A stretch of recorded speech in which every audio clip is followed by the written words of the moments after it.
The valedictorian called me a fake gold star child, so I brought my father's Medal of Honor to his doorstep. Chapter 1. When the SAT scores came out, my 20-point gold star bonus pushed me past the perpetual valedictorian to become the state's top scorer. Blake Harrison, the golden boy who'd held first place since freshman year, immediately accused me on our class group chat. Never thought you'd fake being a fallen soldier's kid just to beat me. Our classmates piled on. You, the son of a hero? What a joke. You must have used some dirty tricks. They doxed me, exposed my family online, and discovered my hero father was just a food truck vendor. Soon food truck kid fakes gold star for 20 points was trending everywhere. When my mother went to school to clear things up, Blake and his friends cornered her with baseball bats, breaking both her hands and carving fake into her face with a box cutter. I took her medical records to the police. They refused to file charges, insufficient evidence. No lawyer would take our case. With nowhere left to turn, Blake smugly threatened me. My dad owns half this city. If you and your mother want to stay alive, you better play along. Watching my mother dying in the ICU, I took my father's Medal of Honor and knelt at the gates of Fort Liberty. Sir, I don't want the 20 points. Can you just give me back my father? Marcus, congratulations. Perfect 1600, plus 20 points for gold star status.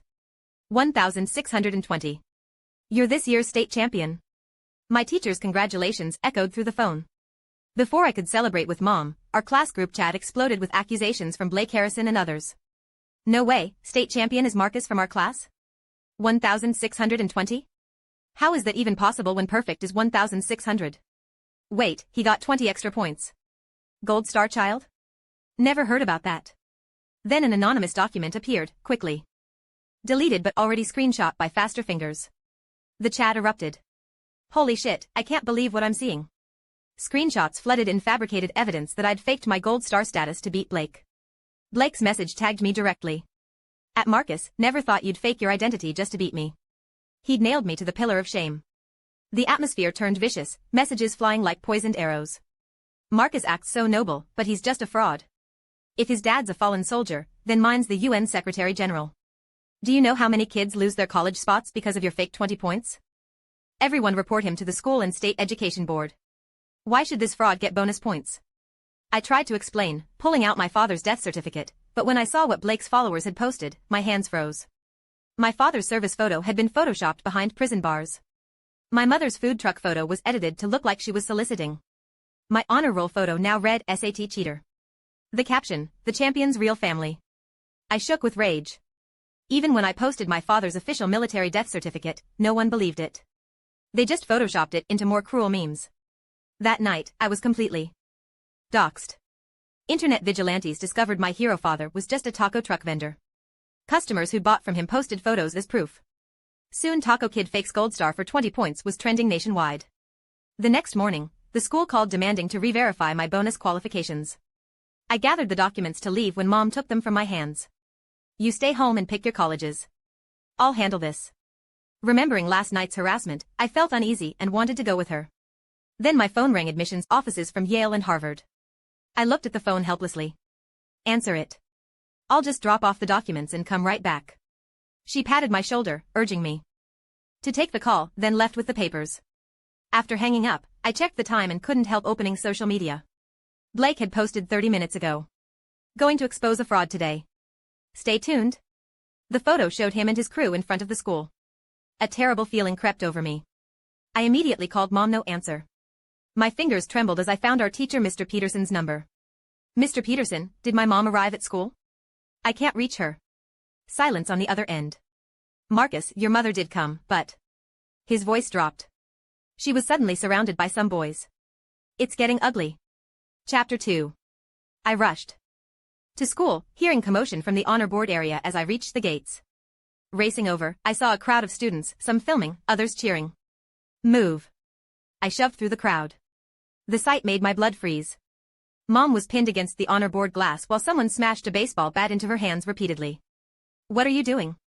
I charged forward, but two large athletes blocked me. Blake Harrison turned, smirking. Oh look, our bonus point champion is here. Perfect timing. We caught a thief by the records office. Mom's face was deathly pale as she explained. I'm not a thief. I was just passing by. I rushed to hold my mother, shaking from pain. Her hands were swollen and deformed, blood seeping out. She's not a thief, she's my mother. I get it now. Blake's eyes lit up with mock realization. It all makes sense. You felt guilty about faking gold star status, so you sent your mother to swap the documents. I didn't fake anything. I cried out, frantically searching Mom's bag. My father really was military. Look.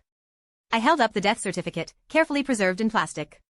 This is my father's military death certificate, and I carefully pulled out a yellowed photo. This is him in uniform? Blake raised an eyebrow, taking them. I exhaled in relief. Now Mom's suspicion would be cleared and Dad's honor restored. But Blake just flicked the certificate dismissively. This generic printout from the internet? You think I'm stupid? He pulled out a pocket knife, shredding the certificate. And this photo. He sneered, tearing it up and throwing it down. Uniform photos are a dime a dozen at any photo studio. My mind went blank. Instinctively, I dropped to my knees, trembling as I tried to gather the pieces. But they were too small, impossible to reconstruct. Blake looked down at me, his shoe casually grinding the remaining fragments.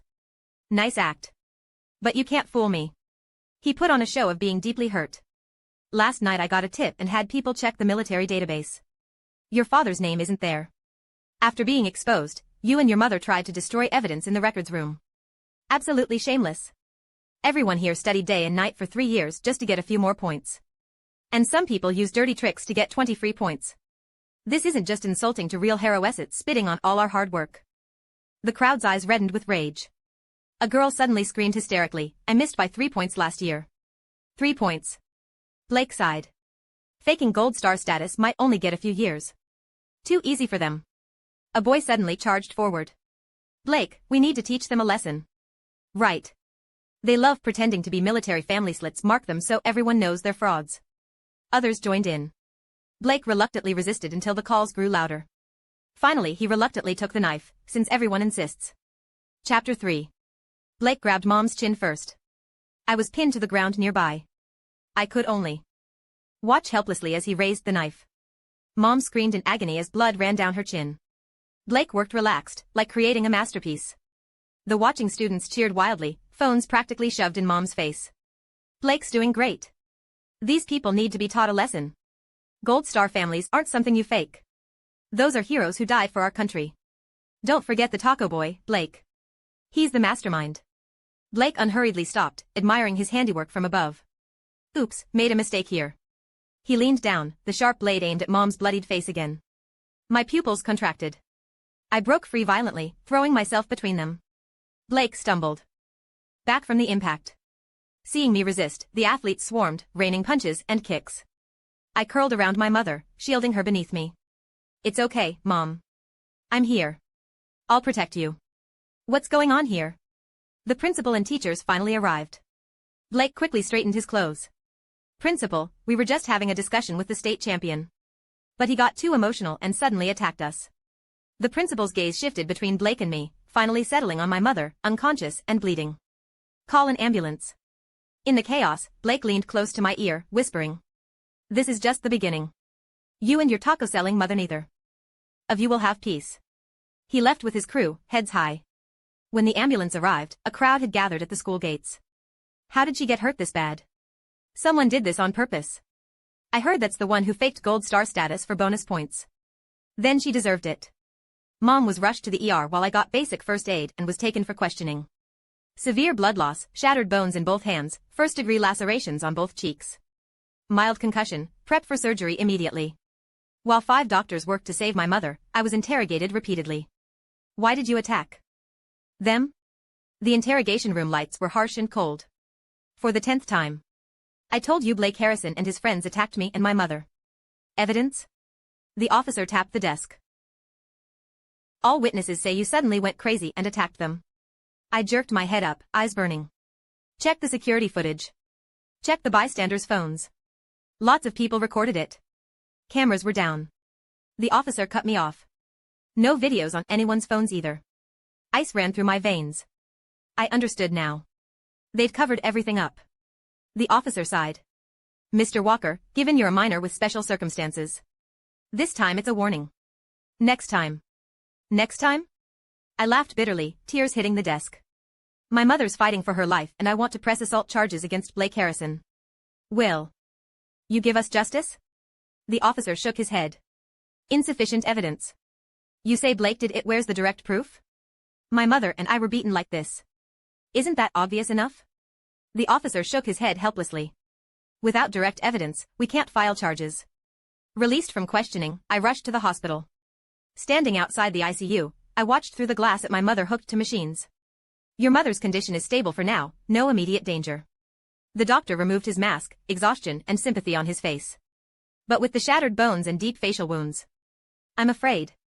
I nodded, throat burning too much to speak. With the police refusing to file charges, I sought lawyers. I visited every firm in the city. 321 law offices, not one would take my case. Without lawyers, I taught myself to write legal briefs online. But I was turned away at the courthouse door. Improper procedures. With nowhere left to turn, I tried social media. Chapter 4. I created an account, uploading all of Dad's military documents and our medical reports.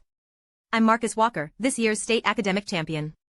I'm publicly reporting Blake Harrison, son of Harrison Industries CEO, for defaming fallen soldiers and assault. My mother has shattered hands and fate carved into her face. She's still unconscious in the ICU. The video went viral immediately. Father died for his country and this is how his family gets treated? This is inhuman. Beyond outrageous. At local PD, what happened to protecting and serving? Why isn't this thug arrested? As viewership exploded, the principal called first. Are you insane? This is seriously damaging the school's reputation. Take down that video immediately. Otherwise I'll put a permanent mark on your record. You'll never get into college. I hung up.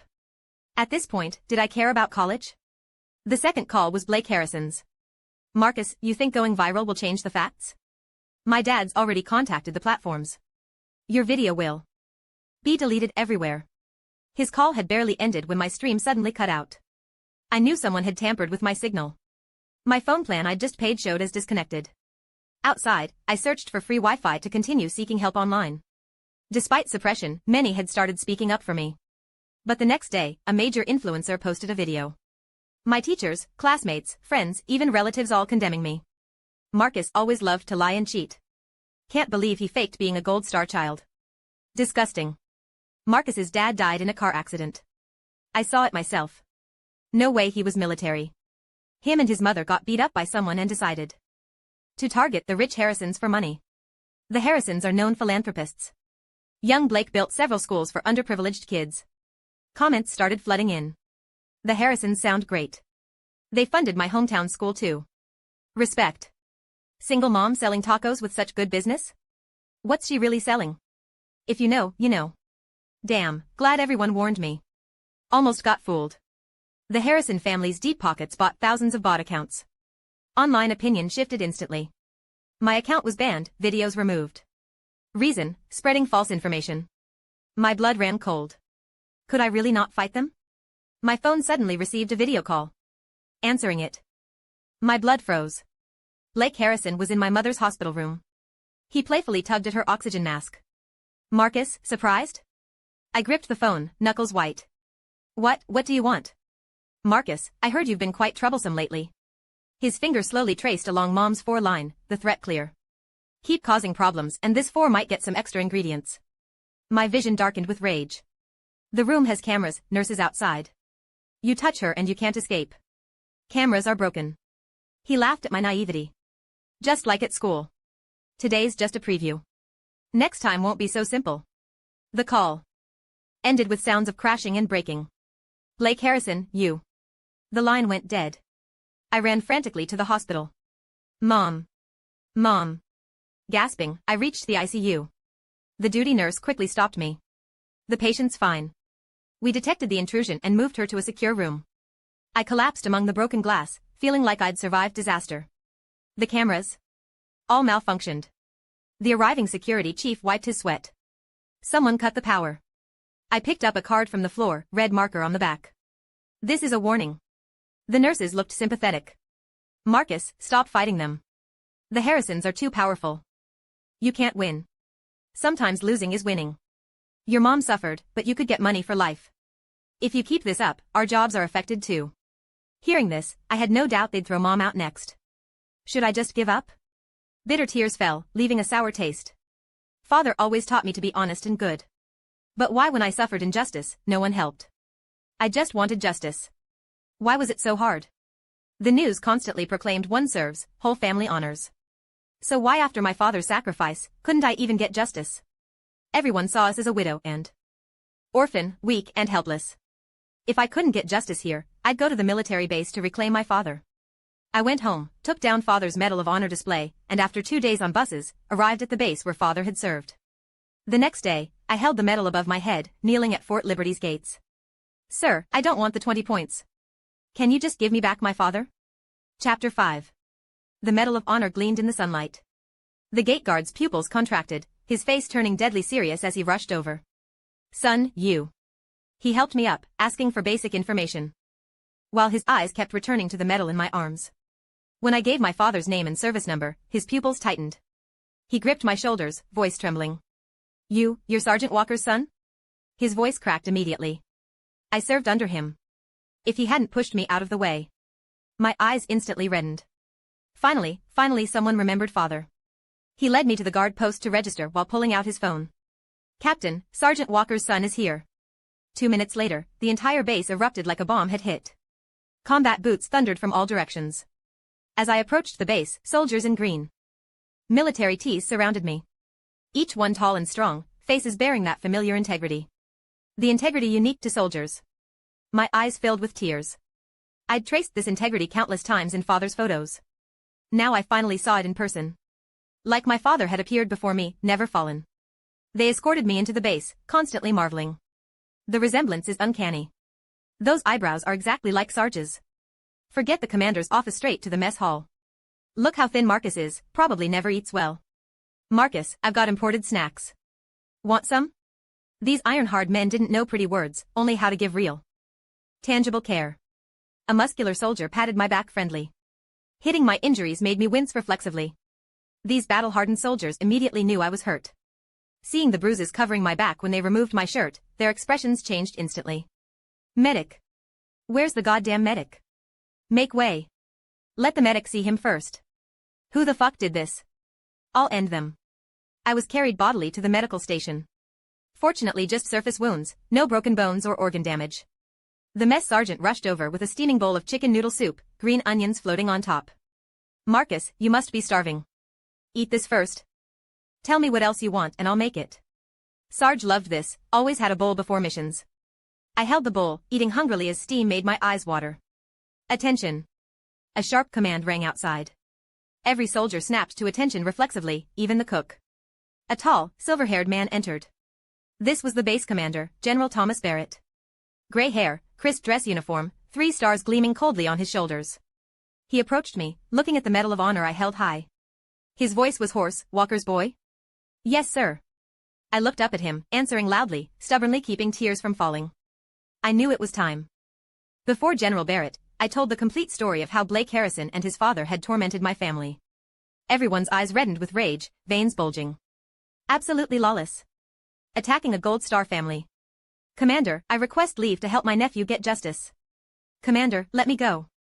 Me? Everyone volunteered passionately, completely sincere. Quiet. Instant silence. All eyes focused on this iron-blooded commander. He just stared at me, enunciating each word. Your father was one of my soldiers. Those words hit like a sledgehammer on everyone's heart. The surrounding officers' expressions shifted. A soldier personally claimed by General Barrett, fewer than 5 in the entire army. The commander's gaze finally left my face, turning to the guard. Get transport.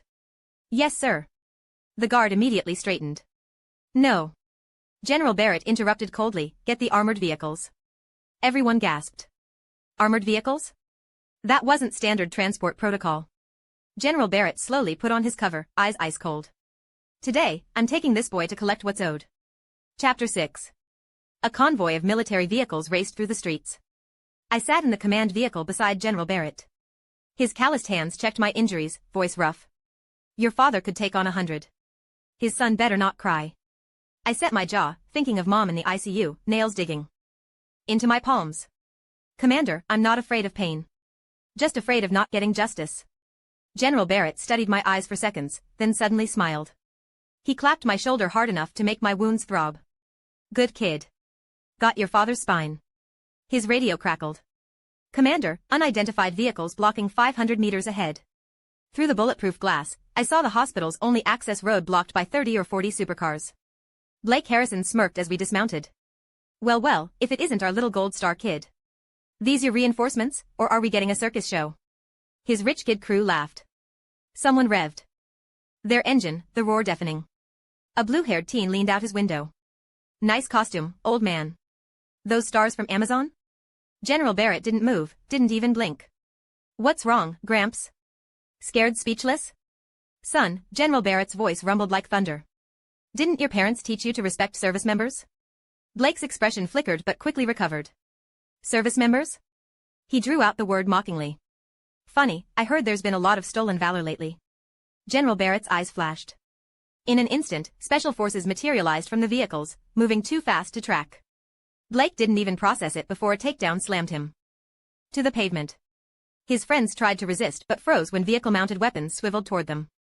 General Barrett walked to Blake, crushing his fallen glasses underfoot, voice arctic.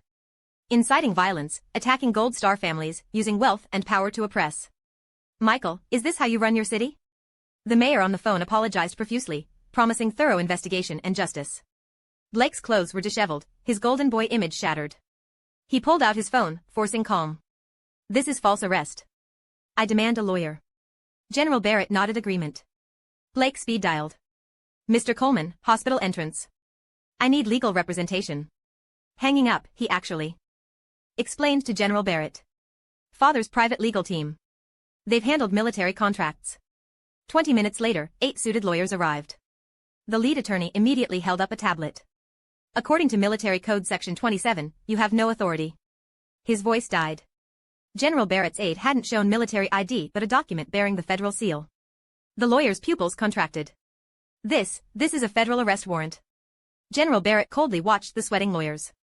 Aiding and abetting. Arrest them all. Every last one. Events moved too fast. Blake finally realized the severity, frantically calling. Dad, I've been arrested. Roaring came through the phone. Impossible. Who dares touch you in this city? Chapter 7. 30 minutes later, this ordinary regional hospital entrance swarmed with luxury cars.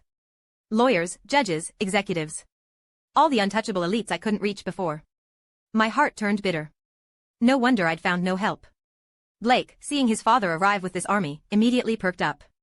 Marcus, this is all your people can manage. Beg me now and I might show mercy later. I closed my eyes, ignoring Blake's renewed arrogance. They'd face consequences soon enough. Blake's father, Richard Harrison, was a skilled operator who knew how to read people. Seeing General Barrett's authority, he immediately turned conciliatory. Sir, what's your relationship to this boy? I don't want this escalating. Have him sign a settlement and we'll call it even. General Barrett didn't even glance at him, instead roaring at the arriving official. Michael, you dare show your face. Richard Harrison immediately turned respectful seeing who it was. What brings you here, Mayor? But Mayor Michael acted like Richard didn't exist, approaching General Barrett with deference. Commander, I'm late. This is my failure. Seeing this, everyone froze. Richard Harrison broke into cold sweat, dread filling him. General Barrett's icy gaze swept the crowd, settling on Blake and his crew. His voice was harsh. I came today for one reason on Lido Get. Justice for my fallen soldier's child. Fallen soldier's child? Justice? The assembled elites exchanged confused glances, completely lost.